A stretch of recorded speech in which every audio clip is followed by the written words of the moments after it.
Bienvenue dans cette nouvelle édition du Non-Stop Info. Sommaire, emploi, décrispation sociale, meilleure répartition des richesses. Quels seront les prochains objectifs du président Faure Gnassingbé, fraîchement réélu à la tête du Togo? Les défis à relever sont nombreux pour ce troisième mandat présidentiel.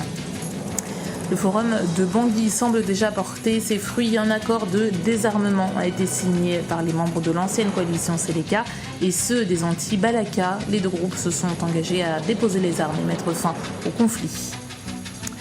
Faire du Gabon un pays émergent d'ici 2025, c'est l'ambition des autorités nationales. Elles misent sur la dynamisation des trois secteurs, le primaire, celui de l'agriculture, le secondaire, celui de l'industrie et le tertiaire, celui des services. Mais d'abord, l'opposition guinéenne annule sa manifestation prévue en début de semaine pour laisser une chance au dialogue politique. Cellou Dalein Diallo, chef de l'opposition, doit rencontrer le président Alpha Condé au cours de ces prochains jours. Les deux hommes aborderont notamment le sort des personnes arrêtées au cours des dernières manifestations, mais aussi la nature du calendrier électoral. L'opposition voudrait organiser les élections communales avant les élections présidentielles, ce que refuse la majorité. Cela fait une semaine que la victoire du président Faure Gnassingbé a été confirmée à la tête du Togo.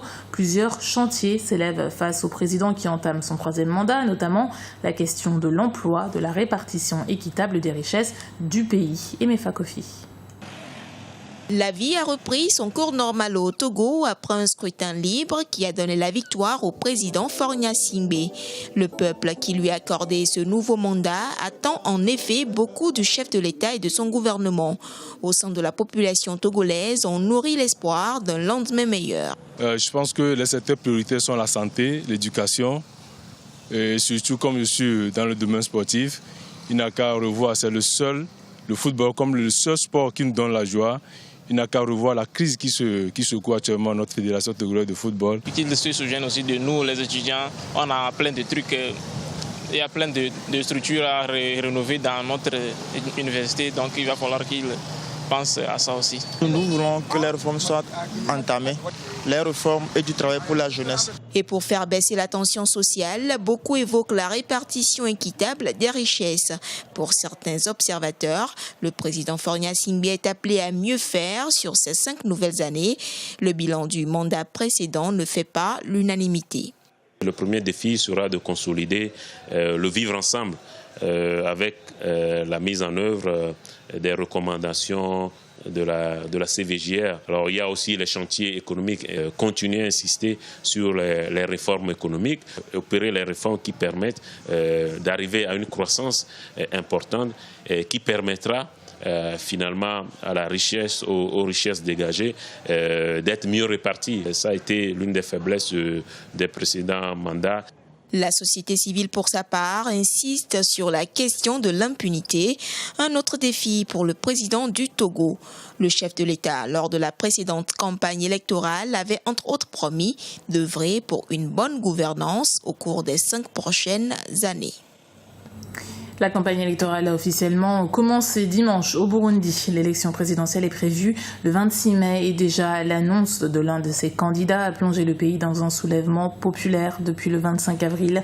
Le président Pierre Nkurunziza brigue en effet un troisième mandat, contrairement à ce que prévoient les accords d'Arusha. Les émeutes réprimées par les forces de l'ordre ont déjà fait 18 morts dans la capitale Bujumbura. Le forum de Bangui se tient depuis le 4 mai dans la capitale centrafricaine et parmi les différentes mesures décidées, un accord de désarmement a été signé par les membres de l'ancienne coalition Seleka et ceux des anti-Balaka. Toutefois, certains observateurs veulent rester prudents. On fait le point avec Ibrahim Ndiaye. Un grand pas vers la paix en République centrafricaine. Les groupes armés de la Seleka et les anti-Balaka réunis dans le cadre du forum de Bangui ont signé ce dimanche 10 mai un accord sur les principes de désarmement et de démobilisation de leurs combattants.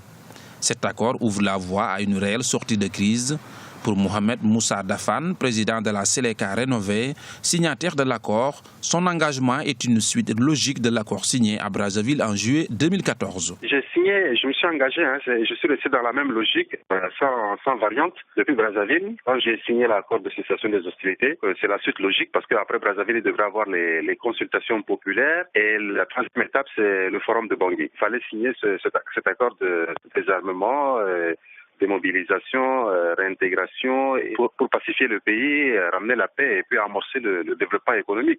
C'est un problème économique aussi, les gens n'ont pas, il y a la misère partout. J'ai réussi à dire quand même aux organisateurs que la suite dépend de l'engagement de chacun d'entre nous. Et si on arrive rapidement à organiser des élections crédibles, transparentes, acceptables par tous, je pense qu'après les élections, on va amorcer le développement économique du pays. Si l'optimisme est de mise au lendemain de la signature de cet accord, les Centrafricains et leurs partenaires veulent éviter les erreurs du passé et veulent rester prudents. Je pense que c'est l'acte le plus important de ce forum de réconciliation de Bangui, en ce sens que l'ensemble des mouvements de rébellion, l'ensemble des groupes armés se sont levés comme un seul homme pour accepter de signer ce document qui les enjoint à aller vers la paix. C'est le début d'un processus, mais maintenant, il ne faut pas que l'histoire se répète. Parce qu'en 2008, il y a eu un accord de paix qui avait été signé par des groupes rebelles à l'époque avec le gouvernement et la communauté économique et monétaire d'Afrique centrale, la CEMAC, avait mis 8 milliards de francs CFA à la disposition du gouvernement centrafricain pour aider à cette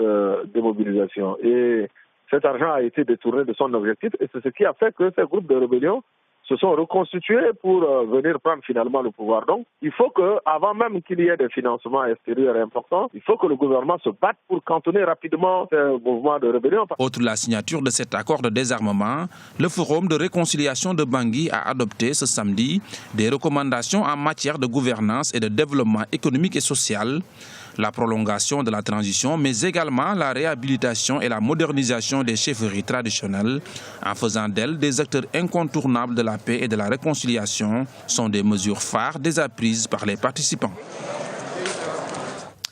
En République démocratique du Congo, l'opposition républicaine s'est dit favorable au dialogue proposé par le président Joseph Kabila. L'opposition républicaine, c'est une plateforme politique de plusieurs partis agrégés autour du président du Sénat, Kengo Wadondo. Mais si la formation n'a pas encore été consultée en tant que telle, elle espère compter dans le débat. Pour rappel, l'opposition conditionne toujours sa participation aux élections provinciales prévues en octobre 2015. Les autorités gabonaises ont entrepris depuis 2009 un vaste plan de réforme économique, un plan qui passe par la valorisation des ressources humaines, des ressources naturelles et minéralières, mais aussi par une réforme structurelle. Objectif recherché, faire du Gabon un pays émergent à l'horizon 2025. Grazela Tchakounte. Dynamiser l'économie gabonaise pour faire du Gabon un pays émergent à l'horizon 2025, c'est l'objectif des autorités gabonaises qui viennent d'engager le pays dans un grand processus de réforme. Une réforme qui s'appuie sur plusieurs choix stratégiques, le développement du tissu industriel, la dynamisation du secteur agricole, mais aussi le développement du secteur des services. En matière de routes, en matière d'hôpitaux, je crois qu'aujourd'hui le Gabon a fait vraiment de gros efforts. Vous allez à Kanda, vous allez voir un nouvel hôpital. L'hôpital militaire est là.